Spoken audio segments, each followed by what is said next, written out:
आता आमच्यासोबत नितेश जुळलेला आहे। काल रात्री आम्ही त्याच्याच घरी स्टे केला होता।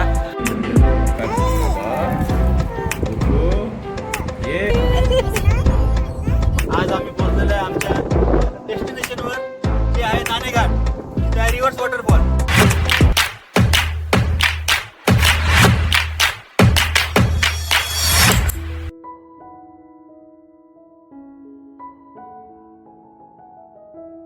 Good morning. तर आज आहे आमचा फॅमिली ट्रिपचा डे 3। आज आम्ही निघालो होतो माळशेज घाट बघण्यासाठी। आजचा आमचा प्रवास थोडा वेगळा होता। मी प्रसादच्या गाडीमध्ये बसलेले होते आणि पिहू मागे बसल्यामुळे मी तिच्या जवळ बसलेले होते। त्यामुळे संध्याला म्हटलं की तू रेकॉर्डिंग करून दे म्हणून छान। आणि तिने या व्लॉगसाठी इतकं सुंदर क्लिप्स रेकॉर्ड केलेले आहेत ना, तुम्ही बघणारच आहेत समोर।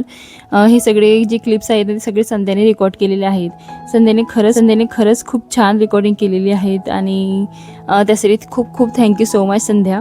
तर चला आता आमच्या प्रवासाला सुरुवात झालेली आहे।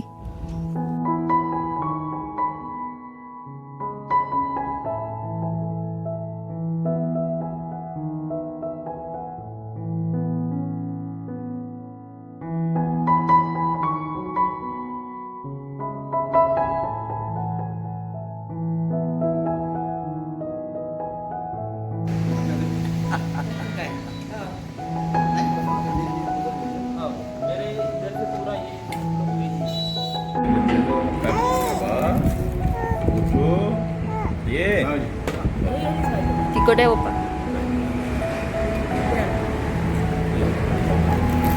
तर आता आमच्यासोबत नितेश जुळलेला आहे। काल रात्री आम्ही त्याच्याच घरी स्टे केला होता। तर त्याच्या क्वार्टरवर स्टे केला। आता आम्ही निघालेला आहे इकडे कुठे माळशेज घाटला निघालेला आहे। मधात कोणतं हॉटेल आहे आपले? हे हॉटेल राजेश्वरी। सध्याचं जेवण केलं आणि आता पुरत आमच्या प्रवासाला निघालो। पुढे भेटू, पुढचं लोकेशन तुम्हाला शेअर करूच।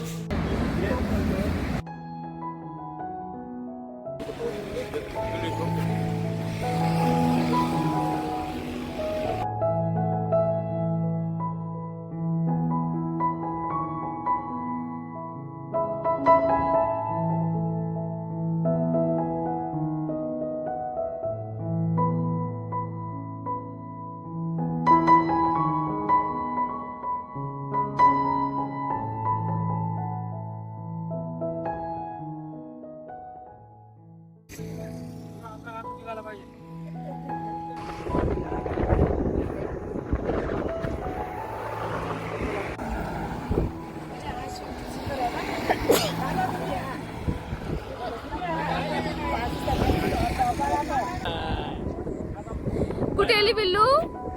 चहा कुठे? चहा चहा तिकडे। हा चहा आहे। पप्पी घे त्याची। पप्पी घ्या पप्पी। छान छान। अजून एक पप्पी। काय हा? कोण आहे हा? पिल्लू कोणाची बाबू आहे हा? कोणाचे आहे? रिशूचा आहे। बरं। तर आजचा आमचा प्रवास सुरू झाला होता एका सुंदर डेस्टिनेशनकडे जाण्याचा। रस्त्याला हा निसर्ग, पावसाळ्याचं वातावरण आणि घाटातून जाणारा हा सुंदर प्रवास खरंच मनाला खूप छान वाटत होतं। प्रवासामध्येच आम्ही लंचसाठी थांबलो, थोडा ब्रेक घेतला, चहा वगैरे घेतला आणि पुढच्या प्रवासाला निघालो। पण पुढे गेल्यावर आम्हाला एक गोष्ट कळली की ज्यामुळे आमचं पूर्ण प्लॅनच बदलला। कारण नेमकं काय झालं होतं ना, आमचा जो पुढे जाण्याचा जो म्हणजे रस्ता होता ना, तर ते कुठल्या तरी कारणास्तव बंद केलेला होता। ते पुढे जायसाठी आम्हाला म्हणजे डायव्हर्ट केलेले होते रस्ते सगळे। खरं सांगायचं तर आमचा प्लॅन आधी माळशेज घाटला जाण्याचा होता, पण आम्ही तिकडे जात असताना आम्हालाच ते एक कळलं की आम्हाला समोर जाता येणार नाही, कारण कुठल्या तरी कारणास्तव जसं मी सांगितलं रस्ता बंद होता। तर त्यामुळे आम्हाला कसं झालं ना, आम्हाला आधी घरातूनच निघायला खूप उशीर झालेला होता। आम्ही जवळपास 12:30 वाजता आम्ही दादांच्या फ्लॅटवरून निघालो। त्यामुळे प्रवासातच आमचा भरपूर वेळ गेला आणि आम्ही मध्येच कसं जेवण पण केलं, थोडा ब्रेक घेतला, चहा वगैरे घेतला आणि पुढच्या प्रवासाला निघालो। पण माळशेज घाटच्या अगदी जवळ पोहोचल्यानंतर आम्हाला ते कळलं की रस्त्याचं काम सुरू असल्यामुळे किंवा पाऊस जास्त असल्यामुळे तिकडे जाणं शक्यच नव्हतं. मग आम्ही विचार केला की एवढं आलोच आहेत आपण लांब, तर नाणेघाट तरी बघून घेऊया. कारण खरं सांगायचं तर प्रवासात आमचा बराच वेळ गेलेला होता, त्यामुळे नाणेघाटला जायचं आम्ही ठरवलं.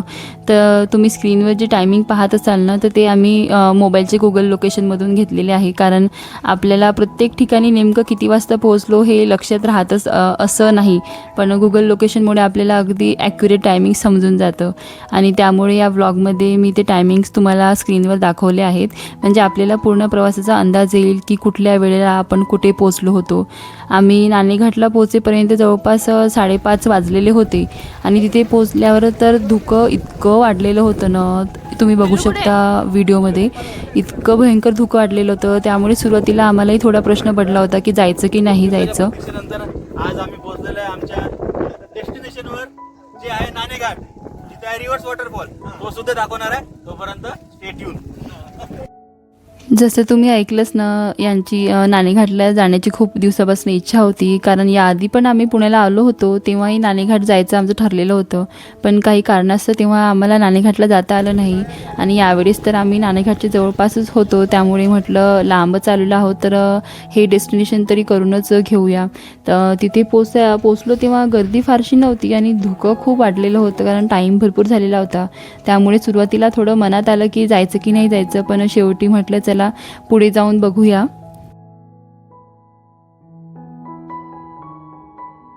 नाणेघाटच्या रिव्हर्स वॉटरफॉलबद्दल तुम्ही खूपच ऐकलं असणार, कारण ते रिव्हर्स वॉटरफॉल इतकं सुंदर दिसतो असं आम्ही ऐकलं होतं. आणि त्यामुळे नाणेघाटला यायची आमची खूप दिवसांपासून इच्छा होती. आणि यावेळीच आम्हाला जवळपासच होतं, त्यामुळे म्हटलं चला, इथलं वेदर पण इतकं सुंदर वाटत होतं ना. बाहेर पावसाळी वातावरण, आजूबाजूला दाट धुकं आणि थंडगार हवा, सगळंच इतकं सुंदर वाटत होतं. म्हणून आम्ही म्हटलं चला, एवढं सुंदर वातावरणामध्ये आलोच आहे तर हा क्षण पण एकदम छान असा एन्जॉय करून घेऊया. आणि थोड्याच वेळात आम्ही नाणेघाटच्या रिव्हर्स वॉटरफॉलजवळ पोहोचलो. तिथलं वेदर खरंच एकदम भन्नाट होतं. बाहेर दाट धुकं, पावसाळी वातावरण इतकं छान वाटत होतं ना, जवळ गेल्यावर काही क्षणातच पूर्ण भिजवून टाकतो, इतकं सुंदर होतं. पण खरं सांगायचं तर एवढं सुंदर निसर्गाचं रूप प्रत्यक्षात अनुभवणं म्हणजे एक वेगळाच अनुभव असतो. आणि तिथे पोचल्यानंतर आम्ही रिव्हर्स वॉटरफॉलचा खूप छान एक्सपिरियन्स घेतला आणि परतीच्या प्रवासाला निघालो. पण खरं सांगायचं तर परतीचा प्रवास आमच्यासाठी अजिबात सोपा नव्हता. पण तिथे जाताना आम्ही काय चुका केल्या, आमच्याकडून काय चुका झाल्या, आमचं प्लॅनिंग कुठे चुकलं, तिथे आम्हाला कोणकोणत्या अडचणी आल्या आणि नाणेघाटला जाण्यासाठी कोणत्या गोष्टींची काळजी घ्यायला हवी, म्हणजे कुठल्याही वॉटरफॉलला जाण्यासाठी सगळं आम्ही तुमच्यासोबत एका व्हिडिओमध्ये शेअर करणारच आहे डिटेलमध्ये. कारण आमच्या अनुभवातून जर तुमचा प्रवास थोडा अधिक सेफ आणि व्यवस्थित होऊ शकला तर आमच्यासाठी त्यापेक्षा चांगली गोष्ट नाही. आणि या सगळ्या गोंधळामुळे थोडासा प्रवास डिस्टर्ब झाल्यामुळे मी काही शूटिंग केलेलंच नाही. तर असा होता आमचा नाणेघाटचा सुंदर प्रवास. चला, भेटूया पुढच्या व्हिडिओमध्ये. बाय.